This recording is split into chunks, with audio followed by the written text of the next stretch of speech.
In the last session, we looked at how we could derive a few important equations from the unit circle, and indeed how we could derive particular exact values rather than just trying to remember them.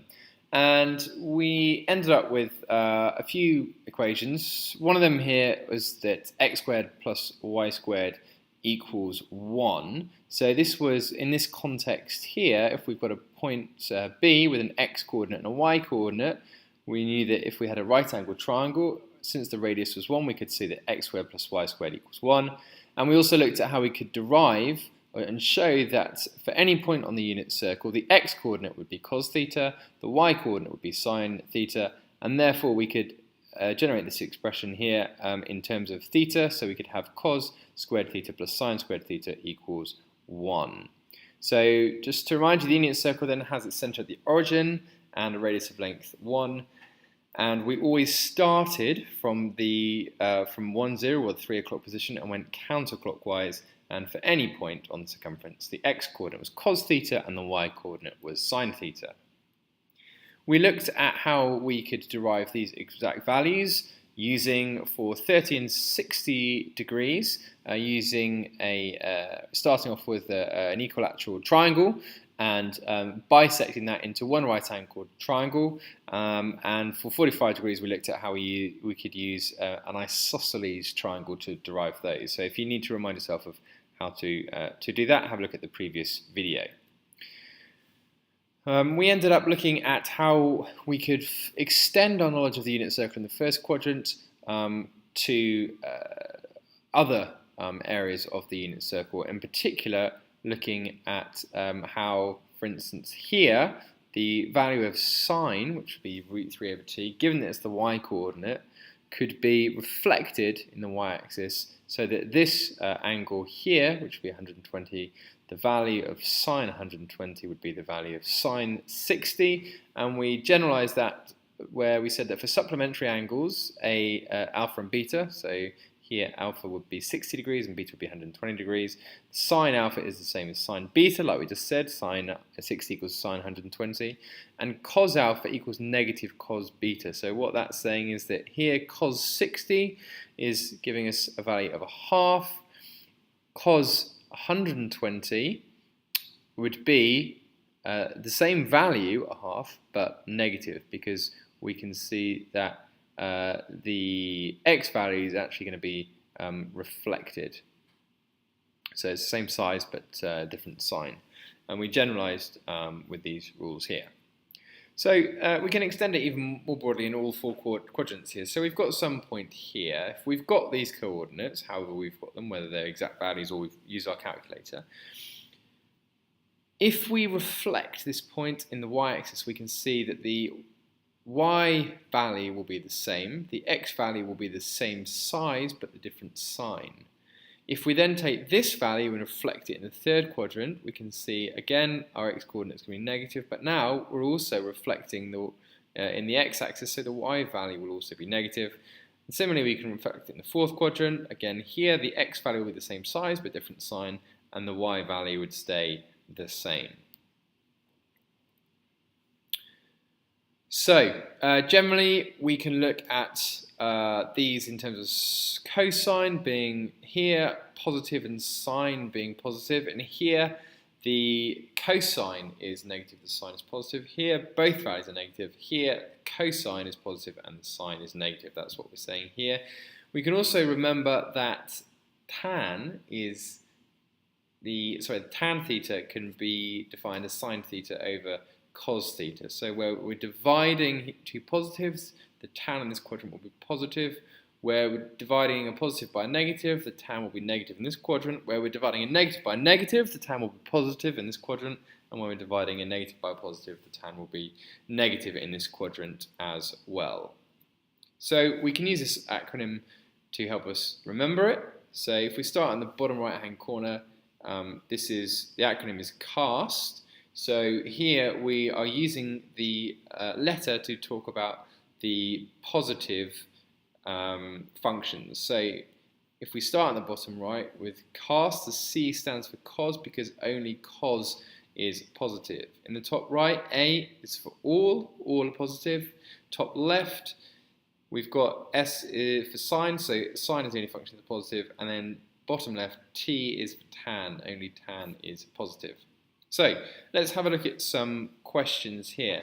Find 3 other angles with the same value as sine 35 degrees, cosine 35 degrees, and tan 35 degrees. Now, in theory, there are an infinite number of solutions to this, so let's restrict the domain to between negative 360 and positive 360 degrees. So just try and have a go at that, and if you need to, then watch the next section to confirm how you got on.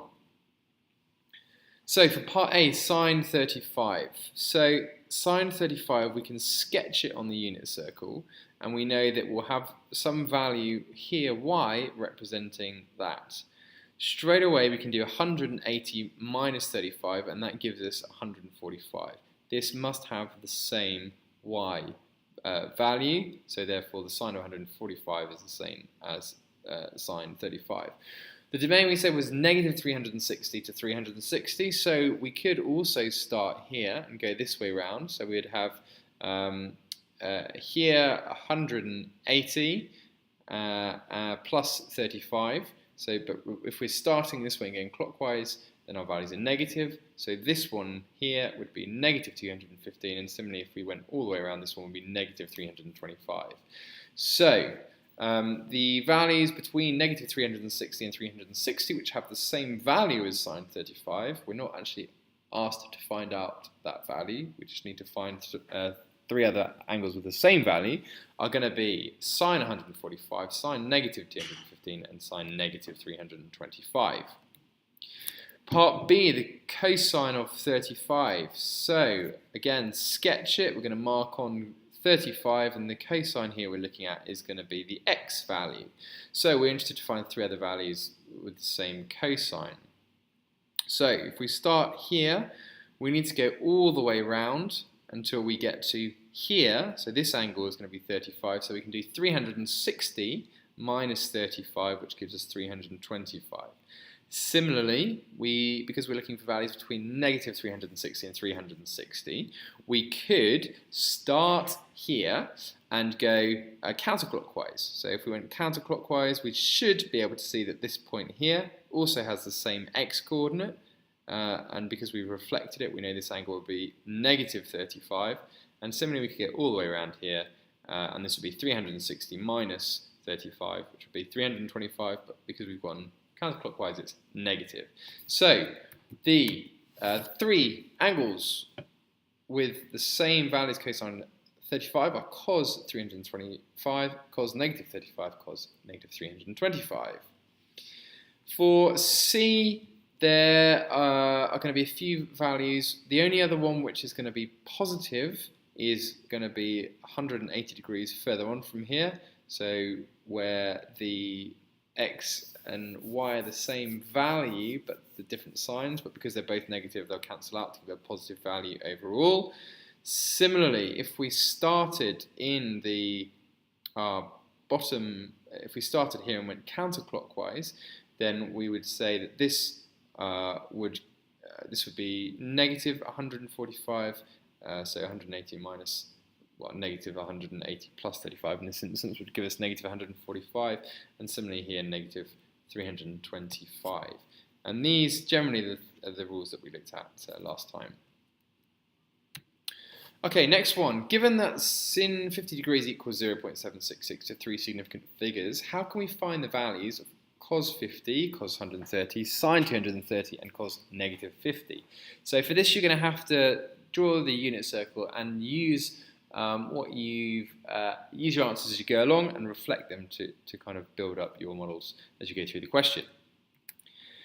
To start off with then, you are going to need this rule we looked at the start, generated from the fact that x squared plus y squared equals the radius squared in our right angled triangle within the unit circle, and we know that x squared is cos theta, sine squared is y, sine theta is y. So if we square sine squared, theta plus cos squared theta, that would equal the radius squared. Because it's a unit circle, that is 1. So this is one of the key rules we need to know, because here we're told what sine 50 is. So if we square that, we can then solve for cos squared 50, and we need to take the square root, remembering you can't square root these individually and subtract them. It's the square root of that whole thing together, and if you do that, it gives you plus or minus 0.643. So on a unit circle, we know that cos 50, which is going to be the x-coordinate, is 0.643, and we know that sine 50 is 0.766, which is going to be the y-coordinate. So we know cos 50 has to be the positive value. For part B, it says cos 130. So we know that cos 130, the supplementary angles, so it's going to have the same size, but we've reflected it in the y-axis, so the sign will be the opposite, which is negative 0.643. For sine 230, we found sine 50, and we know that sine 230 is going to be 180 plus 50 over here, so it's 180 further on. So it will be the same size as the y-coordinate here, because it's been reflected, but the sign will be different. So the value of sine 230 will be negative 0.766. Finally, cos of negative 50. Remember here we are going to start at 1, 0 and go counterclockwise. So we've already found out what cos 50 is in part A, which is 0.643. So it should be obvious that the x value here will also have the same value, which is 0.643. Solving trigonometry equations. So this one, sine x equals half, and again our domain is between plus or minus 360. How are we going to go about solving this using the unit circle? Well, we are going to sketch. Hopefully we can remember that sine x is a half, so we can sketch, sine x is a half, we know that x is 30, the angle is going to be 30, so we can sketch that, map it across, so we know the supplementary angle will be 150, that will have the same value, and also because we can have negative values, that's going to be 180 plus 30, because we've gone counterclockwise, it's negative, and similarly this is going to give us negative 330. So it's going to have 4 solutions which are there. Solving the equation cos x equals negative root 2 over 2. Here we've been given our domain in radians, so we've got to answer this in radians. So I'll give you a moment to have a go at those, and then we'll go through them.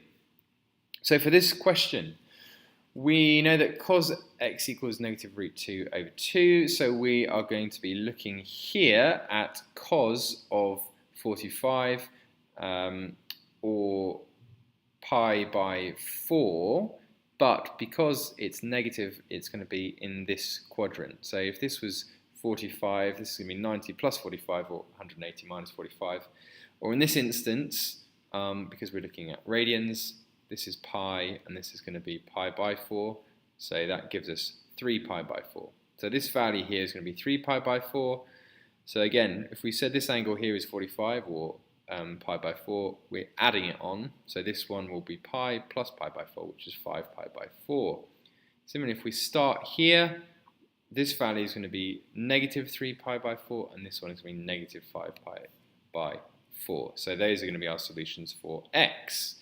For the second one, solving the equation tan x equals root 3. So for tan x equals root 3, we're looking at 60 degrees. Again, it's in degrees in this instance.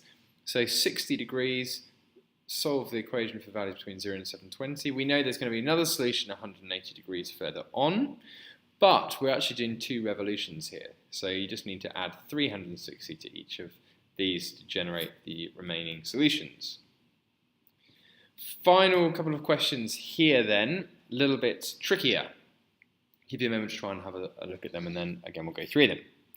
So the first one, if we've got a domain of 0 and 360, then this is for x. The first thing we need to do here is change our domain, because we're looking at 2x, so our domain here is going to be between 0 and 720.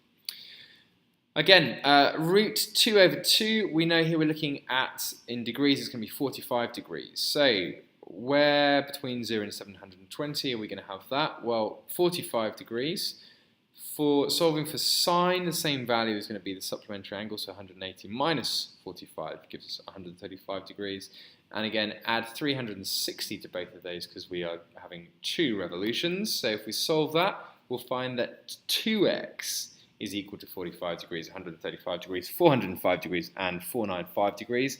Therefore, x is going to be each of those values divided by 2.